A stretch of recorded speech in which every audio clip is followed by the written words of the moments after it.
Hello, my name is Christine Gillum, and today the lesson is about the vowels and their two basic sounds.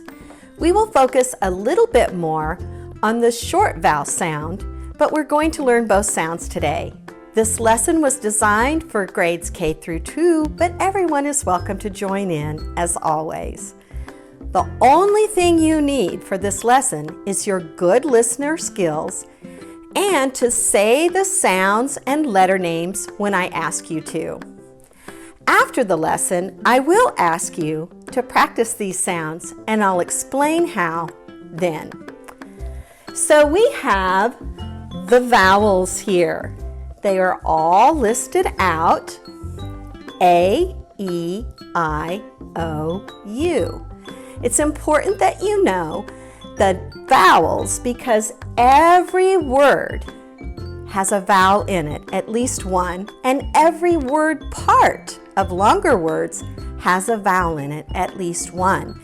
These are very important sounds for every reader to know, and that's why I'm spending this time on them today.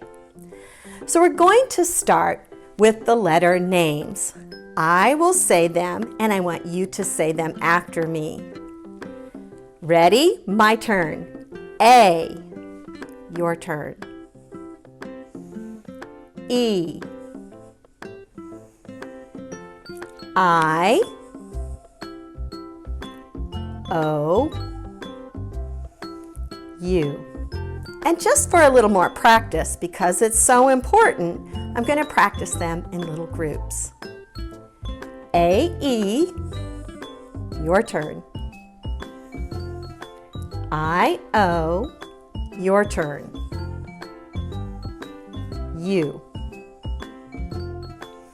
Now I'm going to say them all, and then I'm going to point to them and ask you to say them all. Ready? A, E, I, O, U. Now it's your turn.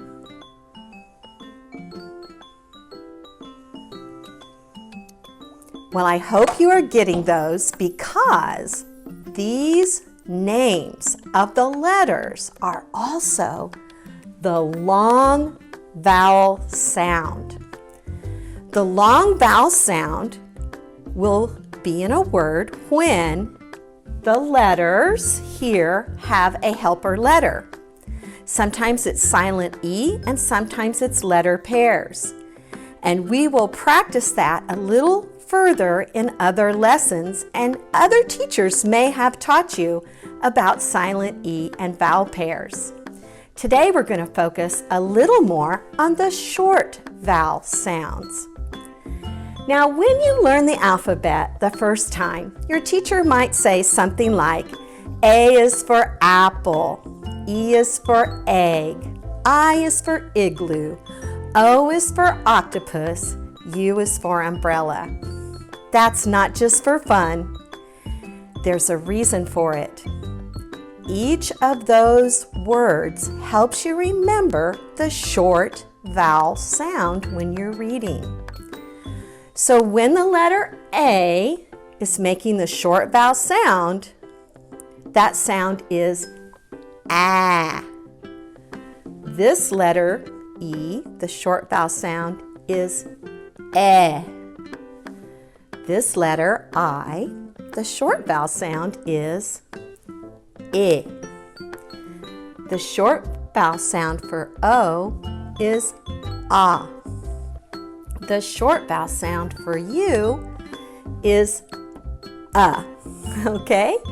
So if you see this letter by itself in a word or word part, it usually makes this sound. It is very important that you learn the short vowel sound of every letter. Let's practice. The short vowel sound of A is ah, like apple. You say ah. What word is that like? That's right, apple. The short vowel sound of E is eh, like egg. You say that, eh. What word has that sound? That's right, egg. The short vowel sound of I is I, like the word igloo. You say that, I. And what sound is that like? The word, that's right, igloo. The short vowel sound of O is ah, like the word octopus. You say that sound, ah. And what word is that like? You say it. That's right, octopus. The short vowel sound of U is like umbrella. You say that, What word is that like? That's right, umbrella. Now, I'm not sure how much time we have left, but we want to practice that. So, here is a word. To read this word, we are going to read each letter sound on its own. But I want to check and make sure that you know these 4 letter sounds, because these are the 4 letters that we're going to work on. T, P, B, and M. T says T, P says P, B says B, and M says M. Now those will be in these words. Now we're going to segment each sound before we blend. A, T. Your turn.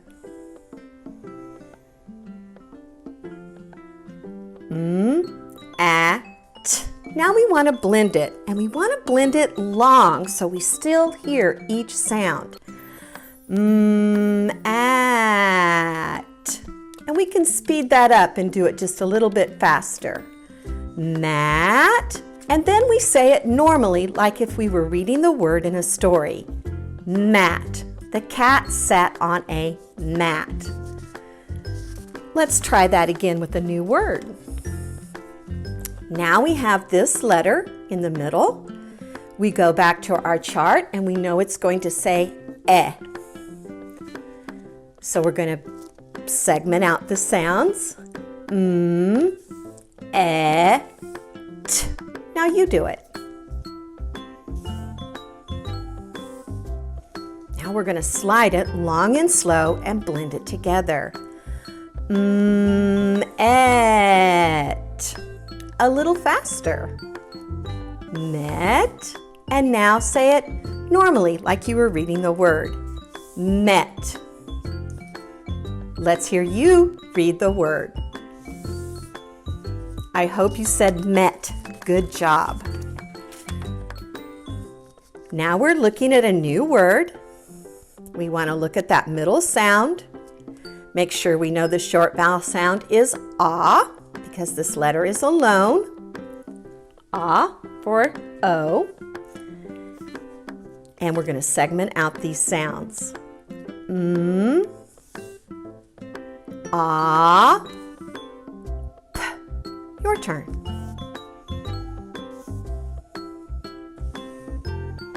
Now we want to blend those sounds. Long blend so we hear each sound. Ah, P. You do it. A little bit faster. Mop.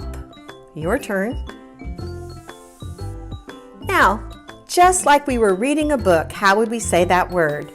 Mop. Now it's your turn. You're doing a great job on these short vowel sounds. Well, now we have a new letter in the middle and so a new sound at the beginning. This sound is T. And this sound is A. And this sound is M. T, A, M. It's your turn to sound that out one letter at a time. T, A, M.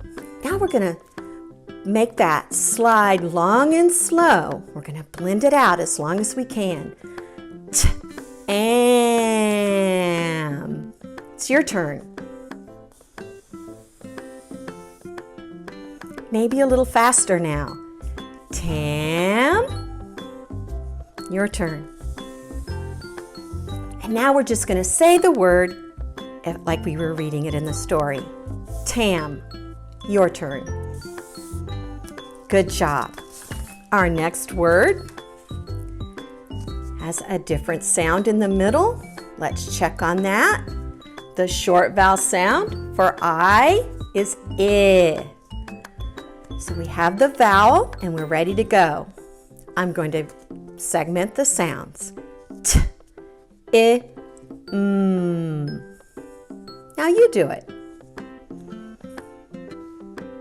I'm going to blend it out long and slow. Tim.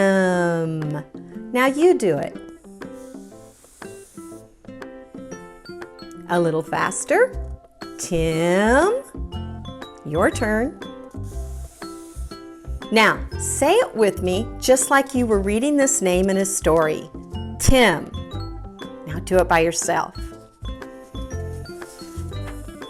When you come to a word you don't know, this is a great way to decode that word, one letter at a time, and then use blending. So, first we will go T, A, How did I know to say ah? This letter is by itself. It's going to say its short vowel sound. O is for octopus. So I remembered ah. So let's segment again. T, ah, Your turn.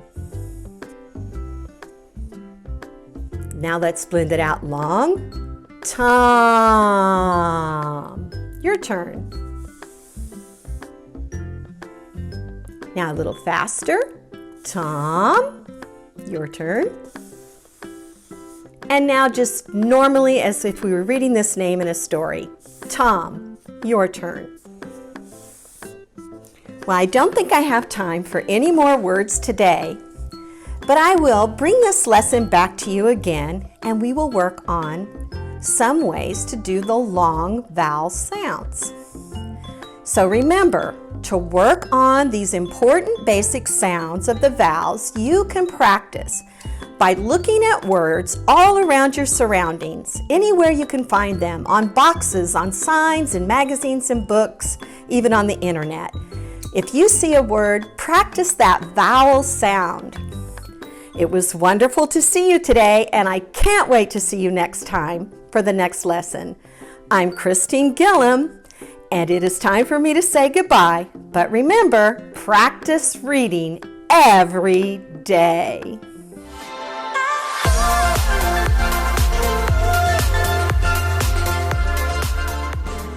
Kindergarten is great at Kansas City Public Schools.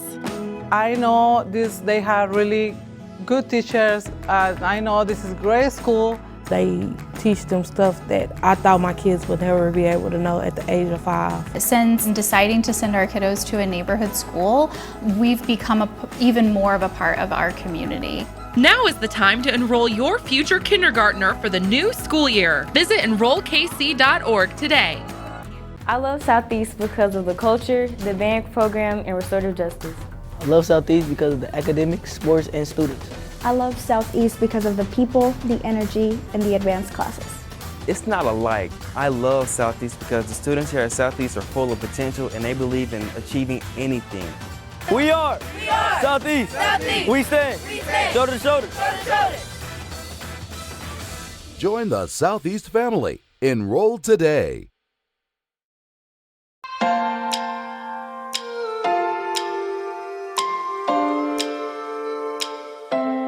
Hi friends, my name is Mrs. Bell and I'm here to read you a story and to talk about character traits. Today we're going to read the story The Gruffalo. What I want you to think about when you're reading is I want you to think about the mouse.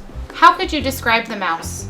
The definition of character traits is words that describe a character's personality or qualities that make them who they are.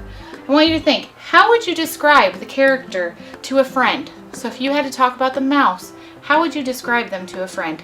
Let's get started. The Gruffalo.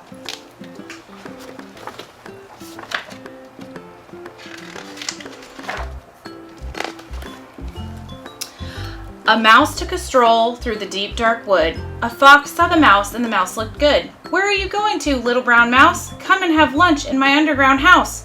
It's terribly kind of you, fox, but no, I'm going to have lunch with a Gruffalo. A Gruffalo? What's a Gruffalo? A Gruffalo, why didn't you know? He has terrible tusks and terrible claws and terrible teeth in his terrible jaws. Where are you meeting him? Here by these rocks. And his favorite food is roasted fox. Roasted fox, oh my, fox said. Goodbye, little mouse, and away he sped. Silly old fox, doesn't he know there's no such thing as a Gruffalo? On with the mouse through the deep dark wood. An owl saw the mouse and the mouse looked good. Where are you going to, little brown mouse? Join me for tea in my treetop house. It's frightfully nice of you, owl, but no, I'm going to have tea with a Gruffalo. A Gruffalo? What's a Gruffalo? A Gruffalo, why didn't you know? He has knobbly knees and turned out toes and a poisonous wart at the end of his nose. Where are you meeting him? Here by this stream. And his favorite food is owl ice cream. Owl ice cream, to-wit, to-hoo. Goodbye, little mouse, and away owl flew. Silly old owl, doesn't he know there's no such thing as a Gruffalo? On with the mouse through the deep dark wood. A snake saw the mouse and the mouse looked good. Where are you going to, little brown mouse? Come for a feast in my log pile house. It's wonderfully good of you, snake, but no, I'm having a feast with a Gruffalo. A Gruffalo? What's a Gruffalo? A Gruffalo? Why didn't you know? His eyes are orange, his tongue is black, he has purple prickles all over his back. Where are you meeting him? Here by this lake. And his favorite food is scrambled snake. Scrambled snake! It's time I hid. Goodbye, little mouse, and away snake slid. Silly old snake, doesn't he know there's no such thing as a Gruffalo?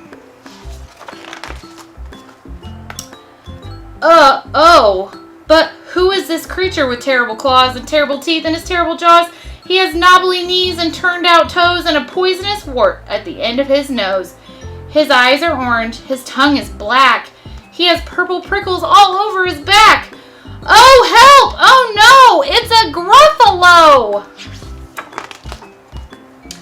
My favorite food, the Gruffalo said. You'll taste good on a slice of bread. Good, said the mouse. Don't call me good. I'm the scariest creature in the deep dark wood. Just walk behind me and soon you'll see everyone is afraid of me. Oh, sure, said the Gruffalo, bursting with laughter. You lead and I'll follow after. They walked and walked till the Gruffalo said, I hear a hiss in the grass ahead. It's Snake, said the mouse. Why, Snake, hello. Snake took one look at the Gruffalo. Oh dear, he said, goodbye, little mouse, and slid right into his log pile house.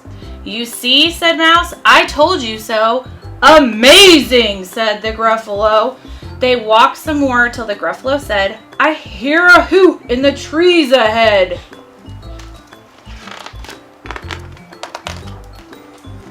It's Owl, said the Mouse. Why, Owl, hello. Owl took one look at the Gruffalo. Boo-hoo, he said. Goodbye, little mouse, and flew right up to his treetop house. You see, said Mouse, I told you so.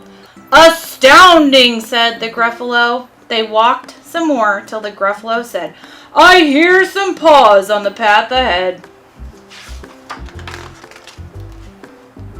It's Fox, said the Mouse. Why, Fox, hello.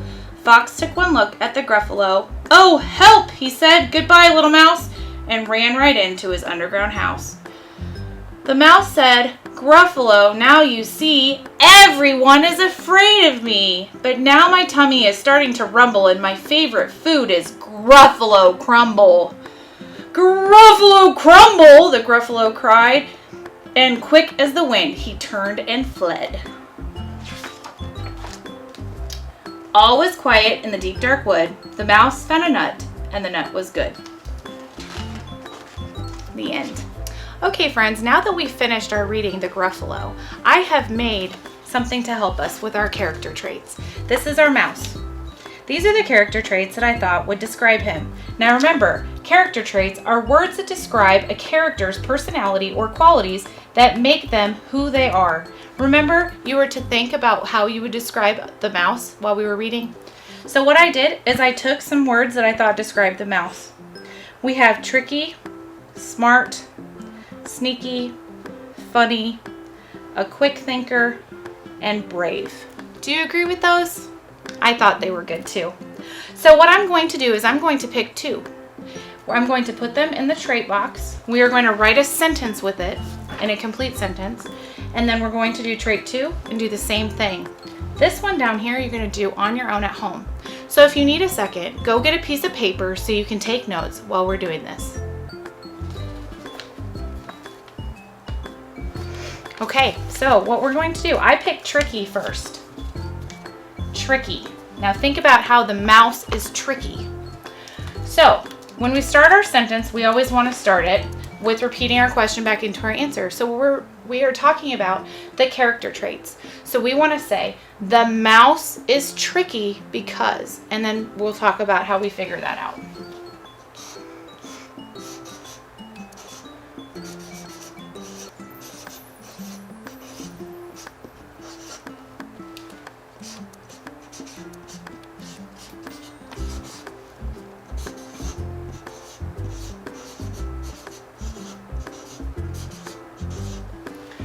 So I wrote, the mouse is tricky because he. So think about what he did in the story. Why is he tricky? So when I think about the mouse and how he was tricky, I think about how when one of the animals, like the fox, asked him in to have a treat, he said, no, I'm going to have lunch with a Gruffalo. So we're going to put that into a sentence. The mouse is tricky because he fooled the animals by telling them he was meeting. Ran out of lines. That happens all the time to us, doesn't it? So remember that all sentences start with a capital letter and end with a punctuation. So I said, the mouse is tricky because he fooled the animals by telling them he was meeting the Gruffalo. Do you agree with that? I thought that one was good. So we're going to use the same strategy that we used with tricky with another trait. Which one do you think would be the best? Brave, quick thinker, funny, smart, or sneaky? What do you think? I thought so too. I think I'm going to use brave. I'm going to put brave there. So how do you think we're going to start our sentence again? How do you think? Should we use our sentence starter? The mouse is brave because he... I think so too. The mouse is brave because he... Think about the story. What part of the story did the mouse seem brave to you? Now, I don't know about you, but if I see an animal that looks like the Gruffalo, I'm going to run and I'm going to go hide somewhere. Did the mouse do that? No, he didn't. What he did is he went with the Gruffalo and said, everyone is scared of me, and the Gruffalo didn't believe him, right? But that was brave because the animals could have said, oh, pfft, and they ate him or something, you know? So let's write that down in a sentence, in a complete thought. The mouse is brave because he... Let's think. told the Gruffalo that everyone was afraid of him and took him to meet everyone? Does that sound okay? I think so. The mouse is brave because he took the Gruffalo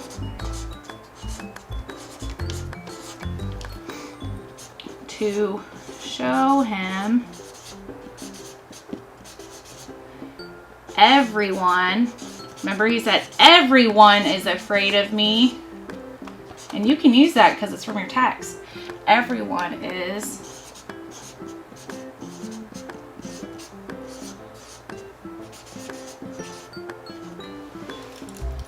that looks good. Okay, so remember our trait is brave.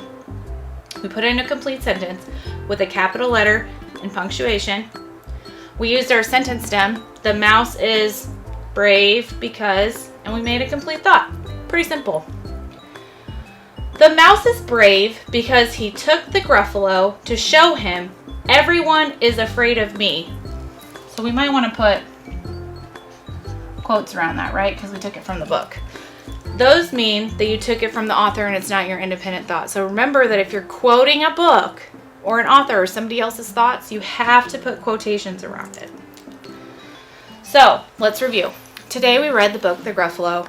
We talked about what character traits were. Character traits are words that describe a character's personality or qualities that make them who they are. Remember to think, how would you describe the character to your friends?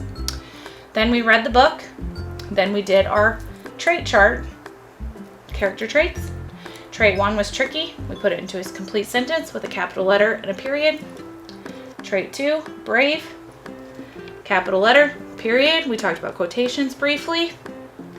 Now what you're going to do at home is you're going to use what you learned here today and you're going to find trait 3. You're going to write it in a complete thought using a capital letter and a punctuation. Thank you so much for joining me today. Remember, my name is Mrs. Bell. Thank you for reading The Gruffalo and talking about character traits. Have a wonderful day, friends.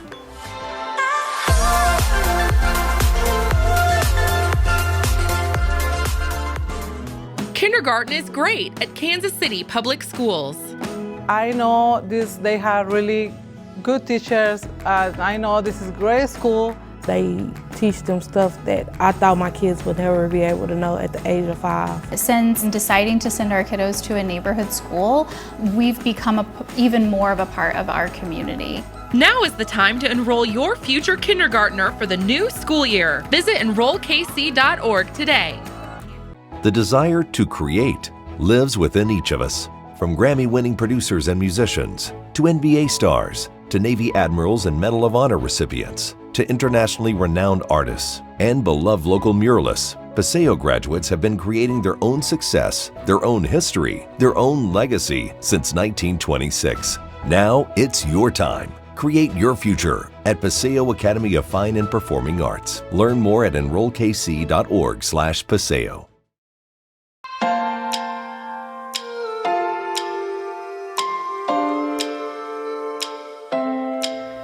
Hi everyone, this is Miss Lu, and today we're going to have Chinese for level 2 students. Okay, so today we're going to learn about 衣服, clothes. So like usual, we're going to do a quick review of last time. So last time we learned about colors, 颜色. So let's do a review together. First, together, 红色, 红色, the color red. 橙色, 橙色, color orange. 黄色, 黄色, the color yellow.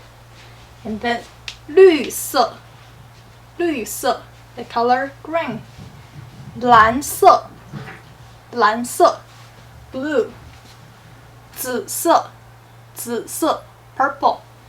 Then we have 黑色, 黑色, the color black. And then 白色, 白色, the color white. And then we have 棕色, 棕色, which is brown. Okay, so today we're going to learn about clothes. And our goal today is I can describe what one wears. And today our focus will be a little bit higher level. So focus will be on level 2 Chinese, and then we're going to write some characters today. Okay, so like usual, you are going to need your notebook and a pencil to take notes.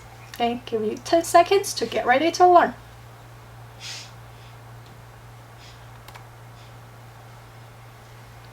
Okay, so first I would like to introduce the vocabulary that we're going to cover today. So here, first, read after me together. Let's go over the vocabulary. T-shirt. T-shirt. T-shirt means t-shirt. Okay, t-shirt. And to combine the things we learned about color from last time, 什么颜色的? So what color is this T-shirt? This is, together, 绿色的 T-shirt. 绿色的 T-shirt. So when you describe the color of the clothes, you will say the color first and then the clothes. Okay? 绿色的 T-shirt. Second vocabulary for today, 卫衣. 卫衣. And 什么颜色的? 什么颜色的? So what color of this 卫衣? This is 就是红色的卫衣。红色的卫衣。So this is a red hoodie. 卫衣 hoodie. 这是裤子。裤子。So all kinds of pants, no matter it's jeans or shorts, they all can be called pants. All can be called 裤子, okay, as pants. 裤子. And 什么颜色的? 什么颜色的? And this is 就是黑色的裤子。黑色的裤子. Okay, 黑色的裤子。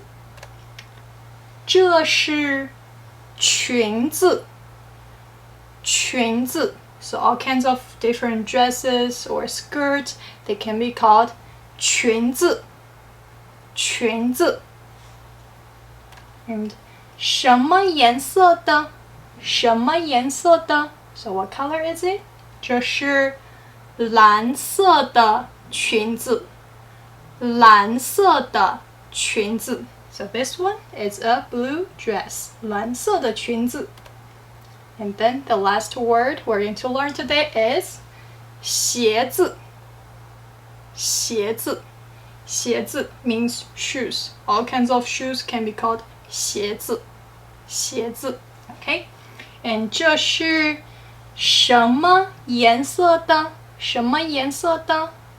这是白色的鞋子。白色的鞋子 Okay? 白色的鞋子 a pair of white shoes. Okay, let's go over the vocabulary. These are the 5 vocabulary we're going to learn today. We will take notes together later. So now let's focus on the pronunciation. Okay, together after me. T-shirt. T-shirt. 卫衣。卫衣。裙子。裙子。裤子。裤子。鞋子。鞋子。And if you would like to add the color too, the color will come before the piece of the clothes. Okay, so for example, a green t-shirt would be 绿色的 T-shirt. 这是红色的卫衣。这是蓝色的裙子。这是黑色的裤子。这是白色的鞋子。Okay, so these are the vocabulary we're going to cover today. And now I would like you to do an activity on your notebook with me, okay? Which is called 画画, 画画, draw, okay? And I would like you to draw a picture of the piece of the cloth the word I say. For example, I say T-shirt, T-shirt, and then on your notebook you'll draw a simple T-shirt. Okay, so let's do a practice and see if you can remember this vocabulary. Okay, so get ready. The first one, I would like you to draw 裙子, 裙子. So which one is 裙子? 裙子, 裙子. Are you done? So 裙子 is the dress. Okay, 裙子, the dress. Do you get this one correct? 裙子. And then next one, I would like you to draw on your notebook 裤子, 裤子, 裤子. Okay, which one is 裤子? 裤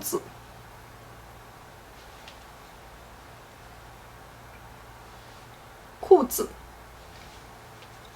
Ready?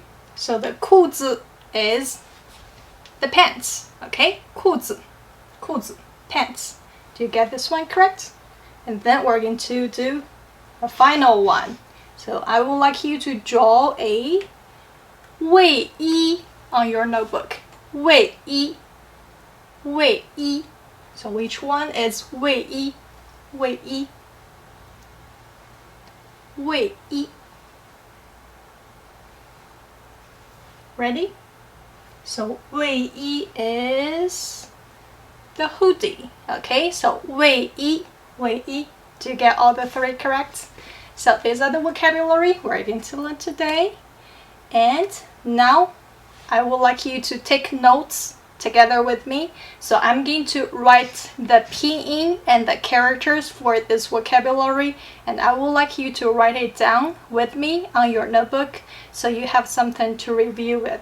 Okay, so get ready.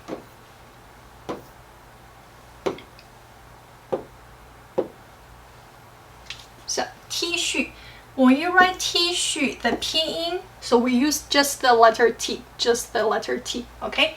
And then the pinyin for shirt, X, U, and with a fourth tone on the letter U, T-shirt, and the character, so just letter T, and then shirt, write it together.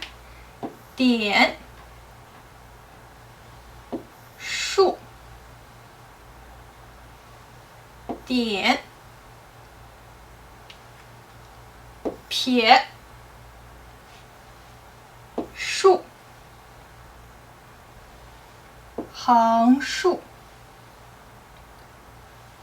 树树 and then the last stroke 横 okay, T-shirt, T-shirt, which is means T-shirt, T-shirt. And then next one we have 卫衣 卫衣 卫衣 卫衣 hoodie. Okay, 卫衣 is simpler to write. So for 卫 横竖 go with one stroke, and then 竖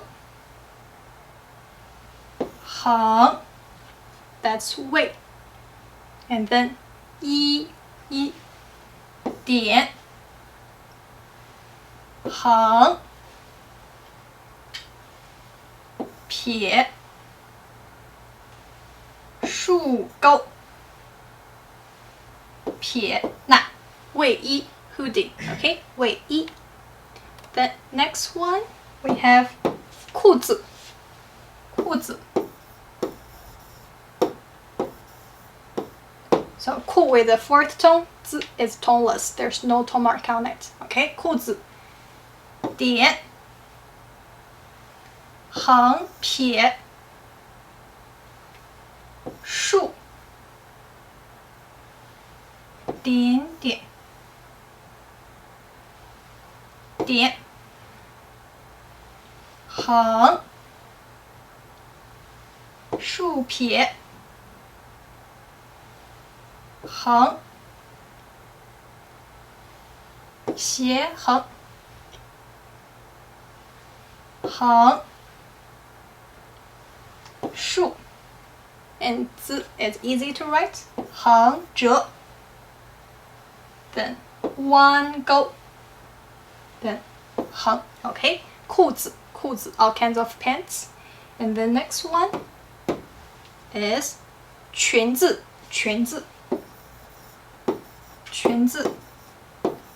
all kinds of dresses okay 裙子 点 横撇 so the left part of 裙 is the same as 裤 as the one in the pants okay 横竖 横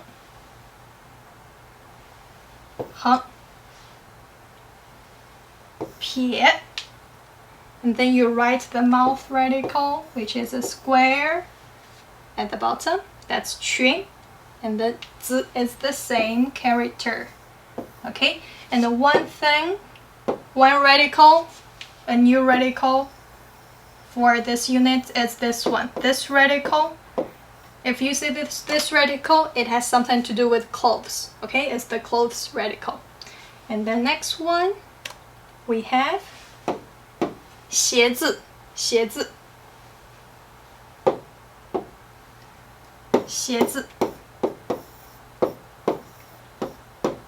together 横 竖横 竖 横竖 横 then 竖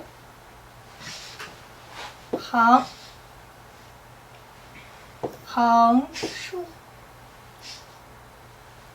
横 okay and then the same thing again 鞋 and then 字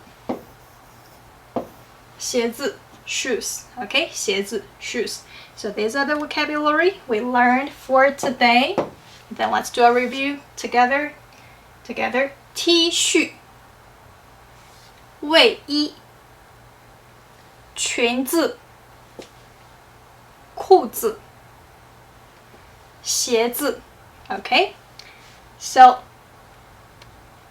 他穿了什么 what does he or she wear and then you can say 他穿了 for example this one 他穿了橙色的 T 恤 you can add the color to it 他穿了橙色的 T 恤蓝色的裤子和红色的鞋子 okay 他穿了什么他穿了橙色的 T 恤蓝色的裤子和红色的鞋子 okay so this is the sentences you are going to use to describe 他穿了 okay so that's our lesson for today so to conclude I would like to give you a homework which is ask you to describe 你穿了什么 okay so we have done some practices for Chinese 2 students in class and I would like you to do a review of this 你穿了什么 okay 你穿了什么 so that's conclude our lesson for today and this is Chinese for level 2 this week and I'll see you next week in world languages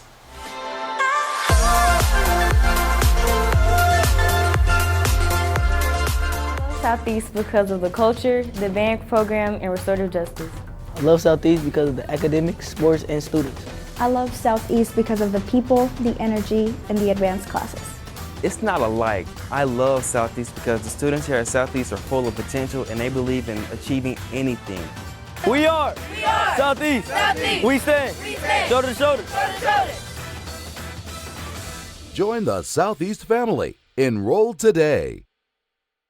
I chose manual because it's challenging and fun and it can help me with college. I chose manual because I wanted to get a jump start in my career with culinary arts. I chose manual to acquire skills I'd use in real life. I chose manual because I want to be an ER doctor and be an EMT is my first step. Kickstart your future today at Manual Career and Technical Center. Manual is open for all 11th and 12th grade students in both Kansas and Missouri. Learn more today at enrollkc.org/manual or call 816-418-5200.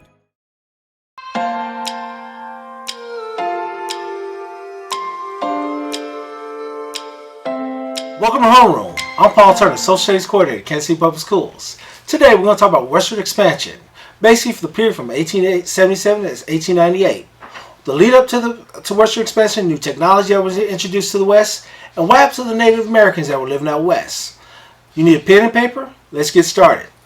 So, our essential questions. We're going to explain the causes and effects of settlement in the West from 1870 to 1898. And what was the government response to the Native Americans that was occupying the land during this time period? So, the new technology. There was a whole lot of new technology that was introduced. We're going to talk about the refrigerator car. We're going to talk about all that good stuff, right? But the biggest one was the railroad, right? In the late 1800s, the railroad basically allowed the United States to go from sea to sign to sea, right? We basically let them manifest destiny, right? 1862, Congress got involved. Once Congress got involved, this basically led to western expansion. This led to places like Nebraska, places like Missouri to get a huge population, right? Because now you can get back and forth basically in a quicker manner with the railroad, right? 1862, Congress passed the Pacific Railroad Act. 4 of the 5 transcontinental railroads were built by 1890. So, as this became a part of the process, you started seeing basically people realizing there's more opportunity out west. More opportunity out west basically helped drive the population to move to the west. The biggest thing what the railroad did was create jobs and economic growth. Again, these guys were getting paid 5 miles a day. They were laying these tracks, but they were getting paid pretty good money. If I'm an immigrant, I'm foreshadowing that. If I'm an immigrant, this is good money for me. I'm coming to the United States, basically not knowing anybody. I can find a job on the railroad, right? And then Congress was not getting involved. They're basically practicing laissez-faire economics. What's laissez-faire economics? Basically, that's no government regulation on the railroad system. So now, if I'm a venture capitalist, if I'm somebody who has a lot of money, I can get involved in building these small railroads, right? Leading me all the way to the west. This is how people start building wealth. As we talk about the Gilded Age, as we're moving forward, part of this process, this basically generated people lots of money, right? We'll talk about the Rockefellers. We're going to talk about, all these big capitalists. We're going to talk about J.P. Morgan. They were all involved in this process. So let's talk about the Irish immigrants. Basically, these guys were coming in basically to the United States. Railroad people was, looking for new bodies to come help build this road. This was taxing work. They were laying 5 miles a day on tracks, right? So you had to be big, you had to be strong. You earn pretty good money too by doing this. So if you're new to America, this is a great opportunity for you. So you start seeing a lot of Irish immigrants. So we start seeing a lot of Irish immigrants actually populating places like Nebraska, places like Wyoming, because they were on the railroad working. They saw this as a great opportunity to basically live that American dream that everybody was looking for. Asian immigrants, they populated on the West Coast, right? So you start seeing Asian immigrants basically building tracks from the West Coast to basically to Middle America, and then they end up meeting. Correct? So as this process started drawing on, you start seeing new Americans basically have an economic impact on building the railroad. 1869, they finished in Parliamentary Point, Utah, where they drove the final nail in. Right? So the good thing is, the railroad touched most of America. As you can see, these are all railroad lines. The Union Pacific, right? This is the biggest one. This is the one that Congress basically was involved in. They basically started in Nebraska, and started basically on the West Coast, the Sacramento, California, right? They met in Utah, drove on the final nail, Parliamentary Point, right? Then you have the Great Northern Railroad. That was the north, basically leading you up to places like Washington, leading you up to Oregon, right? Then you have the Northern Pacific. That led you through Minnesota, right? What's the town?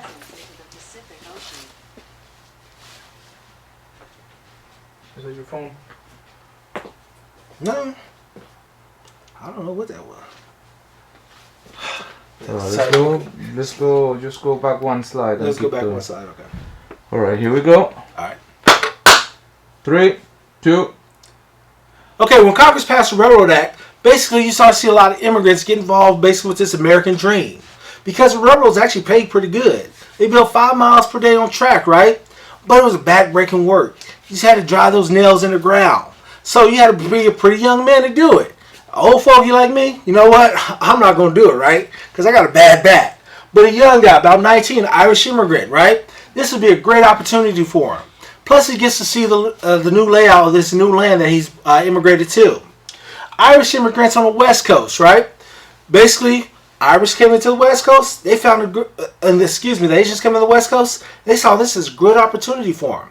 So, we're going to talk about the Union Pacific. They have one part that started in Sacramento, California. One part started in Omaha, Nebraska. They met up in Utah, basically driving that final nail in. So, this railroad was finally finished in 1869.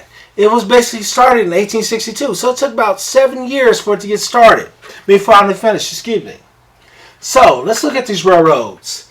We're going to talk about the Union Pacific. That was the one that we just talked about. Congress authorized that in 1862. They started in Omaha, Nebraska, right? These guys started in basically Sacramento, California. They met in Utah to drive that final nail in. These people on the West Coast had to go through mountains, they had to blow up. It was a dangerous job because they had to build all this stuff. Plus, these guys had to deal with the Native Americans that was on that land already. That becomes another issue that we move forward in. Then you talk about basically Northern Pacific Railroad. This one basically went through Minnesota, went to North Dakota, basically went to Montana, met up with the Great Northern Railroad. That was in Washington, went to Oregon. So all these started linking up. Then down in the South, you had the Southern Lines. That linked to basically the whole American South. This actually helped the American South basically get back on its feet. Remember, we talked about the collapse of the cotton industry. This helped the American South get back on their feet. Then you talk about the Santa Fe Railroad. That happened in basically New Mexico. That basically linked up to the Southern railroads. So all these people who was selling in the West basically were able to link up with the railroad system. Now we're going to talk about new technology such as telegraph and all that good stuff. That helped because of the railroad system. Because these people were starting to migrate to this area, correct? So you have the telegraph. Now you can get news from the West Coast, from the East Coast to the West Coast. That also led us into time zones, right? Now, I can set up different time zones. Basically, 4 different time zones was created because of the railroad. The railroad was huge. It was basically the biggest thing that happened since cell phones, right? You know how we think about cell phones? About 10 years ago, nobody had a smartphone. Now everybody has a smartphone, right? That was the railroad system. That was that new technology. Again, before the railroads hit, basically these lands were untouched. These lands were untouched. These Native American populations lived on them for years, right? Life after the Civil War changed basically the life of Native Americans in the plains because people started migrating to these areas. This led to competition for land. You had competition between the Native American groups among themselves. You had competition between the now white settlers in these groups. And you had competition basically from Mexicans, right? Mexico was basically still part of this process. So now we basically have this huge internal conflicts because these lands belong to people during that time frame. All right. So I want you to understand that not all Native Americans are the same group. The Sioux, for instance, basically they were growing. They were huge. They were running places basically from all the way from Missouri down to this area. That was the Sioux area, right? They were growing. This was their land. It was like, yo, this belongs to us, right? But the government, once they started sending settlers to the east, life started to change for the Native American population. No longer could they have free roam. They would start sent to reservations. They started becoming forced assimilated. It was brutal how basically the government started acting on them, right? So it was very brutal. They started being encroached on even when they basically signed these treaties with the American government. Still, the white settlers would still come and encroach on their lands, and this would create basically a huge war that was waged close to to 1900. So, we're going to talk about General George Custer. He found land basically in South Dakota. So once he found gold, people was like, whoa, he found gold out there. So you start seeing all these people basically flock on these Native American lands. Again, the Sioux, they was on these reservations because they were forced to sign these treaties with the United States government. So once that happened, we had warfare and carnage of basically a huge capacity. The Native Americans had to respond because the white men were basically encroaching on their land. Their lifestyle had changed. Remember, they were chasing the buffalo, right? So now the federal government sent hunters out there, basically slaughtered the whole buffalo. By 1900, there was less than 1,000 buffalo roaming wild in the West. So life was changing for the Native Americans. Again, they were forced to sign treaties. They were forced to assimilate. So these forced treaties basically pushed them to reservations. Once they got pushed on the reservations, nobody really cared about them, right? The federal government still had Indian agents going back and forth, but they were basically trying to assimilate these people. They were sending their kids to these schools run by Christian missionaries. They were cutting their hair, changing the language, and basically changing their names. No longer were they with the person they grew up as. Now they become Western assimilated, right? And there was huge atrocities that were happening in these schools too. Huge abuse and huge trauma. Native Americans didn't gain citizenship till 1924. That's another huge issue. They were the first ones here, but they didn't get citizenships till 1924. So now I want you to think about this whole process. We're going to talk what happened to the Native Americans. They got pushed, right, to these reservations, correct? Now their life has changed. No longer are they chasing the buffaloes anymore. So let's answer some questions together. Explain the causes and effects of settlements in the West from 1877 to 1898. The railroad, right? The railroad opened up the lands in the West for settlers to push out to the West. What was the government response to Native American populations that occupied the Western lands? You remember, they forced them to sign treaties. They forced assimilation on them.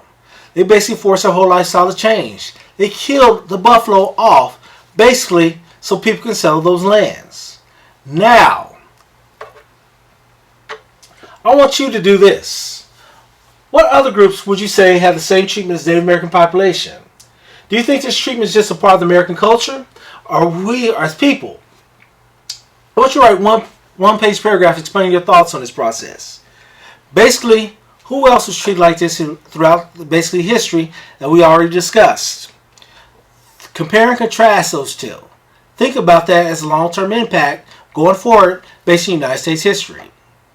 I'm Paul Turner. Today we talked about new technologies to open up the West. We talked about the economic impact to open up the West. We talked about changing the lifestyles of Native American culture through opening up the West with the federal government's response to new technology. Thank you for coming to Homeroom. See you guys next week.